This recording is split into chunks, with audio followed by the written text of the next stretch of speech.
একটা 14 বছরের ছেলে সারাদিন কাজ করে, আবার স্কুলেও যায়, তারপরও রাতে সবাই ঘুমিয়ে গেলে চুপচাপ ফ্রি ফায়ার খেলে। কিন্তু কেউ জানতো না ও গেমটা শুধু মজা করার জন্য খেলতো না। ছেলেটার নাম রাফি। ভোরে স্কুল শেষ হতেই একটা হোটেলে কাজ। সারাদিন মানুষের প্লেট ধোয়া, টেবিল পরিষ্কার, দৌড়াদৌড়ি। রাতে ক্লান্ত শরীর নিয়ে বাসায় ফিরত। মা জিজ্ঞেস করত, বাবা এত ক্লান্ত, আজ আর খেলিস না? রাফি শুধু হেসে বলতো, আর মাত্র একটা ম্যাচ খেলি মা। কারণ ওই এক ম্যাচটাই ছিল ওর সারাদিনের একমাত্র হাসি।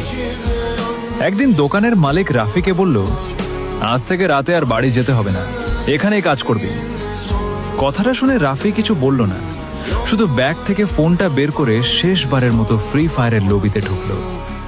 ওর স্কোয়াড বারবার ইনভাইট পাঠাচ্ছিল, কিন্তু রাফি শুধু ফোনের স্ক্রিনের দিকে তাকিয়ে রইল।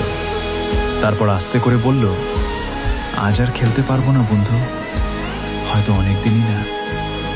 চোখের পানি মুছে ফোনটা বন্ধ করে আবার কাজে ফিরে গেল। কিন্তু ঠিক সেই রাতেই এমন একটা ঘটনা ঘটল যেটা রাফির পুরো জীবন বদলে দিতে চলেছিল। এখনই ফলো করে রাখো, না হলে পার্ট 2 মিস করবে।